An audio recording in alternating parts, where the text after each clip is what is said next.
본문에서 아브라함은 조카 롯이 살고 있는 소돔성의 멸망 예고를 듣습니다.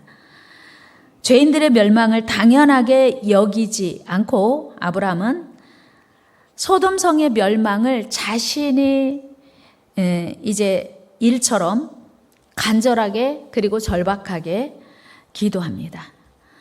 아브라함은 타락한 소돔성에 살고 있는 롯과 자기 조카 롯의 가족과 그 성에 살고 있는 모든 영혼들을 위해서 하나님의 자비를 베풀어 주시도록 간구합니다. 아브라함은 간절하고도 진심 어린 기도를 반복적으로 드립니다. 그야말로 주님의 긍휼과 용서를 구하는 사랑의 기도였습니다. 맨 처음 아브라함의 간구는 하나님, 그 성에 악인도 살고 있을 텐데 하나님이 그 성에 악인이 많다고 해서 의인도 있을 텐데 의인과 악인을 다 같이 멸하시면 차별이에요. 요즘 말하는. 어떻게 그 성에 악인이 많다 해도 의인이 있을 텐데 의인과 악인을 함께 멸할 수가 있겠습니까? 그것은 부당합니다. 그렇게 제안을 합니다. 우리 23절, 24절 말씀 같이 한번 읽어보겠습니다. 시작. 그 사람들이 거기서 떠나 소돔으로 향하여 가고 아브라함은 여호와 앞에 그대로 섰더니 아브라함이 가까이 나가 이르되 주께서 의인을 악인과 함께 멸하려 하시나이까. 하나님이 말씀하세요. 당연히 의인은 멸하면 안 되지. 그러면 하나님, 만약에 그 성에 의인이 50명 있으면 그 성 전체를 다 용서하실 수 있습니까? 오케이, 좋아. 그 성에, 소돔과 고모라 성에 의인 50명 있으면 내가 그 성 전체를 다 용서할게. 하나님 말씀하세요. 우리 26절 말씀 한번 같이 읽어보겠습니다. 시작. 여호와께서 이르시되 내가 만일 소돔 성읍 가운데에서 의인 50명을 찾으면 그들을 위하여 온 지역을 용서하리라. 그런데 아브라함이 가만히 생각해 보니까 아무리 생각해도 그 성에 의인 50명을 찾기가 쉽지 않을 것 같은 거예요. 그러니까 아브라함이 숫자를 줄입니다. 하나님 죄송한데요, 거기서 5명 부족하면 어떻게 하실 거예요? 만약에 5명 부족해서 45명이라고 하면 그 성 전체를 다 멸망하실 거예요? 45명 있는데? 그러니까 하나님이 아니야, 의인이 만약에 45명만 있어도 용서할 거야 라고 말씀하세요. 우리 말씀 같이 한번 읽어봐요. 27절 시작. 아브라함이 대답하여 이르되 나는 티끌이나 재와 같사오나 감히 주께 아뢰나이다. 50의인 중에 5명이 부족하다면 그 5명이 부족함으로 말미암아 온 성읍을 멸하시리까? 이르시되 내가 거기서 45명을 찾으면 멸하지 아니하리라. 아멘. 아브라함이 너무 기뻤어요. 하나님이 뜻을 정하셔도 기도하면 하나님의 뜻을 바꾸시는구나, 용기를 얻은 거예요. 하나님이 한번 뜻을 정하셨어. 소돔과 고모라 성을 멸망하시기로 결정하셨음에도 불구하고 하나님께 기도했더니 그 뜻이 바뀔 수도 있구나, 가능성을 알고 다시 기도해요. 그런데 하나님 죄송해요, 한 번 더 제가 하나님께 제안합니다. 하나님 만약에 거기서 의인 40명 있으면 어떻게 하시겠습니까? 그랬더니 하나님이 좋아, 40명 있어도 내가 그 성을 다 용서할 거야, 그렇게 말씀하세요. 아브라함의 이 기도가 지금 자기 문제 아니에요. 자기 조카 롯이 살고 있는 그 땅, 자기와 거리가 있고 그리고 자기 조카 한 가정이 살 뿐 나머지는 다 자기와 상관없는 사람들이 살고 있는 거예요. 아브라함이 지금 드리는 기도는 정말 자존심 내려놓고 자꾸 숫자를 줄여가면서 드리는 이 기도는 자기의 문제가 아니고 다른 사람의 영혼이 멸망될 것을 불쌍히 여겨서 하나님께 드리는 중보 기도입니다. 그리고 다른 사람의 영혼을 살려달라고 그렇게 간절하게 또 겸손하게 여러 번 기도합니다. 아브라함의 기도는 거기서 멈추지 않습니다. 하나님, 의인 40명 있으면 어떻게 할 거예요? 의인 30명 있으면 어떻게 할 거예요? 하나님, 의인 20명 있으면 어떻게 할 거예요? 그래도 용서해 주실 거예요? 하나님 죄송해요, 한 번만 더 제가 하나님께 부탁드릴게요. 만약에 의인 10명 있으면 어떻게 하실 거예요? 아브라함이 계속 숫자를 줄여가면서 하향 조정하면서 하나님께 간절히 기도합니다. 그리고 마지막 응답은 그 성에 의인 10명만 있어도 성을 멸하지 않겠다는 하나님의 약속이었습니다. 우리 32절 말씀 읽어요. 시작. 아브라함이 또 이르되 주는 노하지 마옵소서. 내가 이번만 더 아뢰리이다. 거기서 10명을 찾으시면 어찌하려 하시나이까. 이르시되 내가 10명으로 말미암아 멸하지 아니하리라. 아멘. 50명에서 10명까지 줄었어요. 그런데 아브라함은 10명이라고 하는 그 말씀에 더 이상 하나님께 죄송해서 간구할 수가 없었어요. 그리고 아브라함 기도는 거기서 끝납니다. 아브라함의 기도가 끝나자 성경에는 기록되어 있지 않지만 하나님이 떠나가셔요. 떠나가기 전에 뭐라고 말씀하셨을 것 같아요. 제가 성경을 읽으면서 떠올린 말씀은 이제 더 없어? 나 간다? 다른 부탁 없지? 나 간다? 그렇게 아브라함이 10명까지 하고 더 이상 자신이 없고 하나님께 기도하기가 죄송해서 기도가 끝났을 때 하나님이 나 이제 갈 거야. 그리고 가세요. 여러분, 사실요, 하나님의 얼굴을 대면하여 그때 당시에 기도한다고 하는 건 죽는 거나 마찬가지였어요. 하나님의 얼굴을 대면하면 죽는 거였어요. 그래서 이사야 선지자도 화로다 나여 망하게 되었도다 그랬거든요. 그런데 자기 문제도 아니고 하나님이 멸망시키겠다고 말씀하신 그 소돔성을 위하여 아브라함이 이렇게까지 자존심 내려놓고 사정하면서 하나님께 긍휼을 구하며 기도한 건 정말 사랑으로 기도한 거예요. 그리고 내 문제가 아니고 다른 사람의 영혼을 위하여 기도하는 것을 중보 기도라고 하잖아요. 아브라함의 기도는 철저하게 중보 기도였습니다.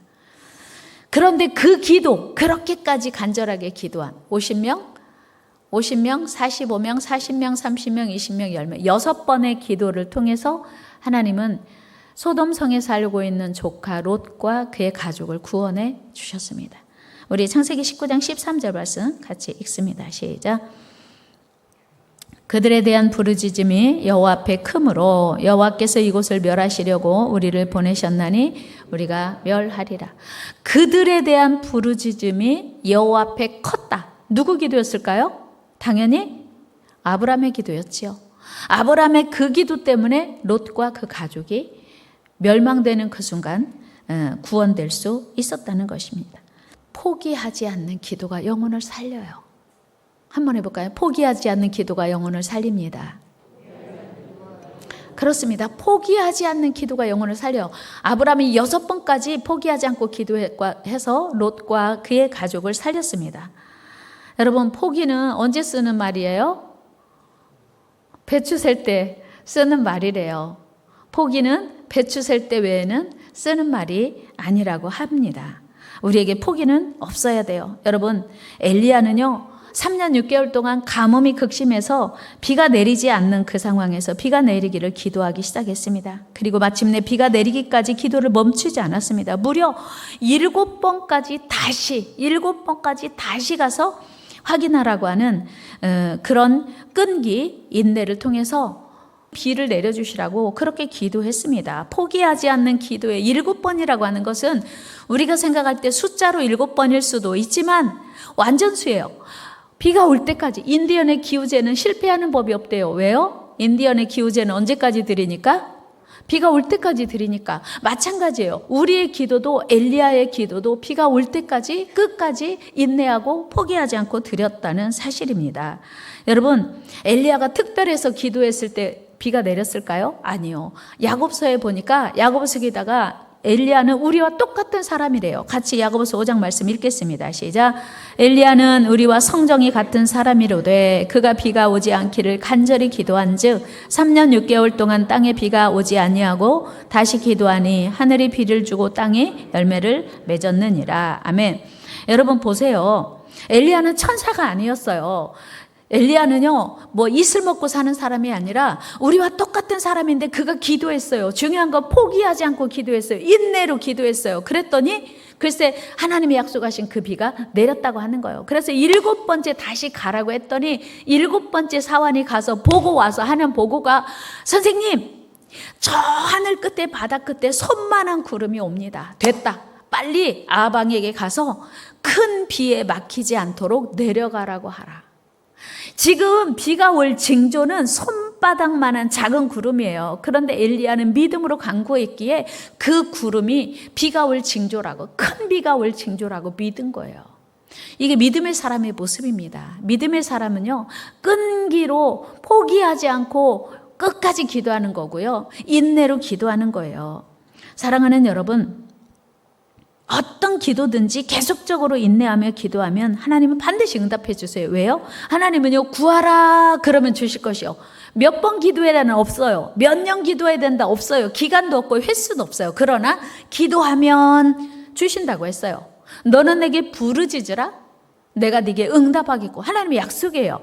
응답은 약속이에요. 그래서 몇 번 기도하는지 몇 년 기도하는지는 하나님 말씀하시지 않았지만 반드시 우리의 기도 응답하세요. 그래서 우리는 포기하지 않고 기도하는 게 중요합니다. 할렐루야. 응답될 때까지 기도하는 게 필요하고 중요해요. 여러분, 여호수아 장군이요, 하나님께서 말씀하셨어요. 가나안 땅에 들어가서 정복해라. 가나안 땅이 어마어마한 철벽의 성이에요. 어떻게 무너뜨리겠어요? 그리고 이제 이스라엘 백성들이 가까이 다가온다는 소리를 듣고 이제 가나안 성을 굳게 닫고 개미도 출입할 수 없도록 아주 철통 수비를 한 거예요. 그때 하나님이 주신 말씀은 6일 동안은 한 바퀴씩 돌고 7째 날은 7바퀴 돌아. 이 7이라는 숫자가요, 하나님의 숫자예요. 완전수예요. 그래서 마지막 날은 7바퀴 돌으래요. 여러분, 이스라엘 백성들이 전체가 다 일어나서 배열을 갖추고 매일 성주의를 한 바퀴 돈다고 하는 게 쉬운 일이에요, 어려운 일이에요?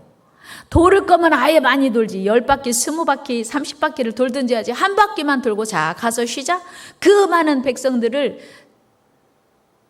진열시켜서 대열을 갖추고 한 바퀴만 도는 것도 쉽지 않은 일이에요. 근데 하나님이 하루에 한 바퀴씩 돌으라고 하니까 철저히 그 말씀대로 한 바퀴, 다음 날도 한 바퀴, 그 다음 날도 한 바퀴, 그 다음 날도 한 바퀴, 그 다음 날도 한 바퀴 돌았어요. 여러분 보세요.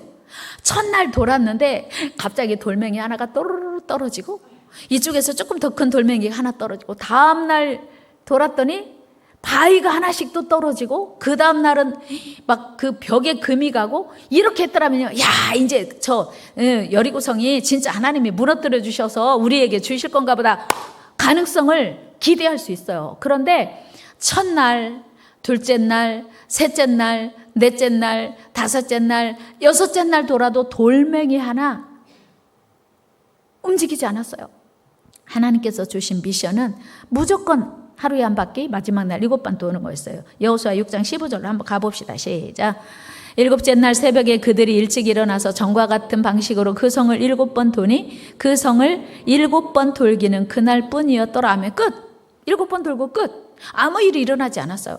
7번, 그예요. 6째 날까지는 아무 일 없었다고 해도 오늘 마지막 날이니까 7번 돈 다음에는 바위가 막 굴러 떨어지고 그냥 아주 그냥 뭔가 벽이 갈라지면서 우지직 소리도 나고 막 이렇게 했으면 이스라엘 백성의 마음속에 막 기대가 생겼을 거예요. 그런데 이거 뭐야 도대체?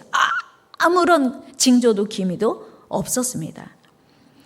그리고 마지막 미션이 하나 남았어요. 그 미션은 뭐냐면 백성들이 한 마음으로 모여서 외치고 제사장들이 나팔을 불 때 그 나팔 소리를 들은 백성들이 큰 소리로 함성을 지르라는 것이었어요. 그런데 놀랍게도 마지막 날 7바퀴를 돌아도 아무 기미도 없던 여리고성이 제사장의 나팔 소리와 함께 이스라엘의 모든 백성들이 함성을 지르니 무너졌어요. 이게 놀라운 비밀이에요. 우리 20절 말씀 한번 같이 읽어요. 시작. 이에 백성은 외치고 제사장들은 나팔을 불매 백성이 나팔 소리를 들을 때 크게 소리질러 외치니 성벽이 무너져 내린지라. 백성이 각기 앞으로 나아가 그 성에 들어가서 그 성을 점령하고. 할렐루야. 중요한 건요, 마지막 미션까지 수행을 할 때 철저하게 인내하면서 순종할 때 하나님의 역사가 일어난다는 사실이에요.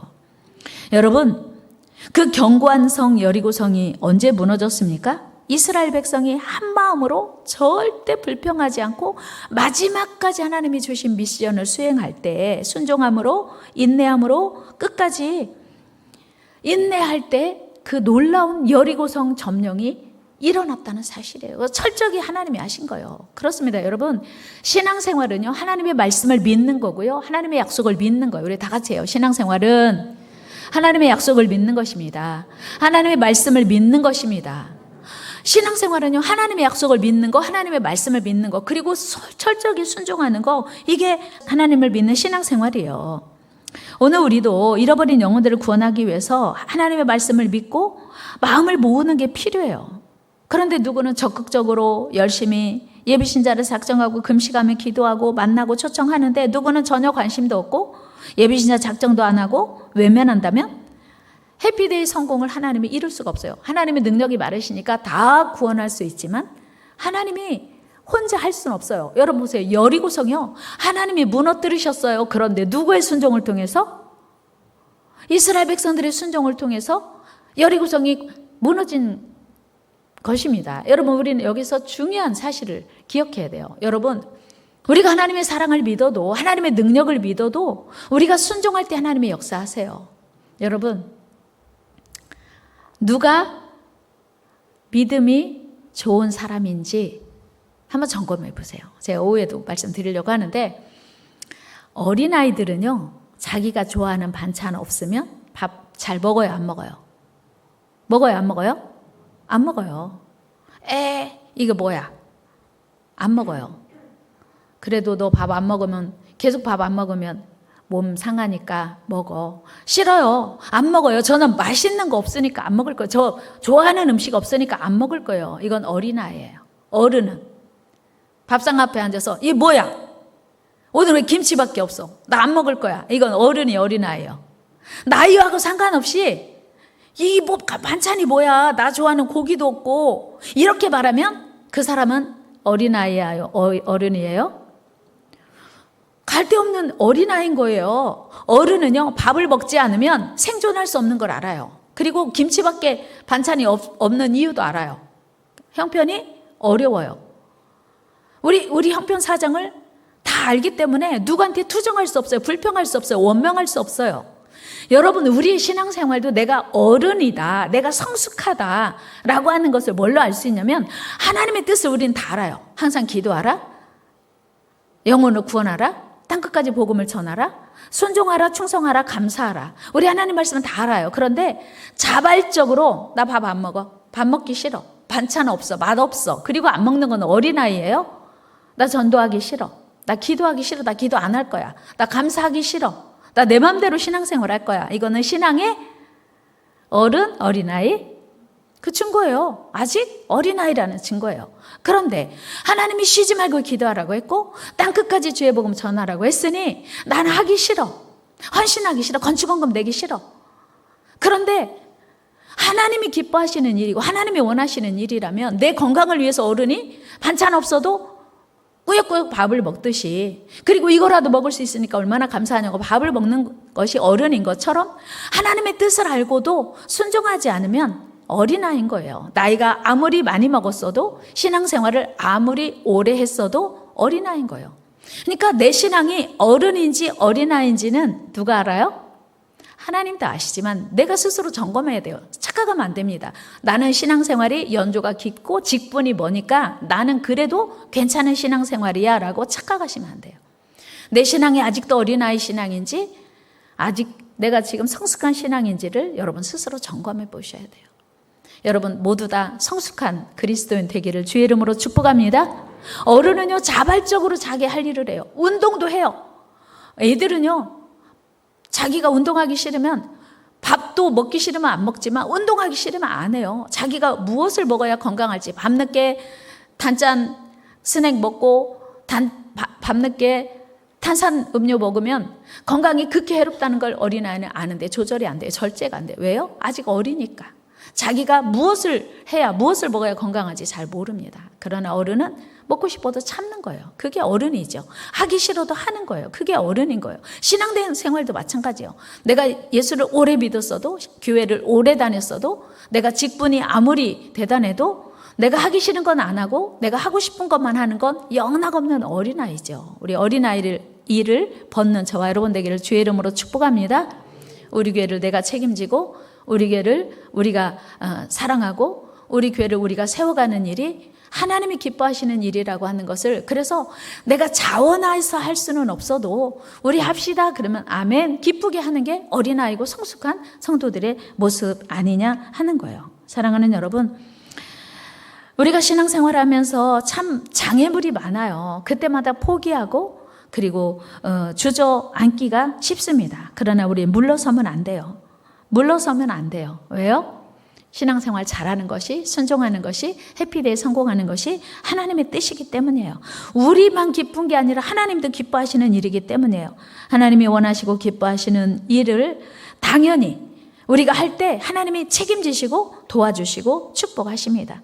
여러분, 아브람처럼 기도하다가 물러서지 맙시다. 쉽게 응답되지 않는다고 물러서지 맙시다. 전도하다가 이번에도 어려울 것 같아 하고 낙심하지 맙시다. 끝까지 인내하고 끝까지 포기하지 말고 물러서지 말고 용기 있게 도전합시다. 옆 사람 인사해. 우리 포기하지 맙시다. 우리 물러서지 맙시다. 우리가 물러서지 않고 끝까지 기도하면, 우리가 포기하지 않고 끝까지 인내하며 전도하면 하나님께서 친히 많은 영혼들을 구원해 주실 줄로 믿습니다.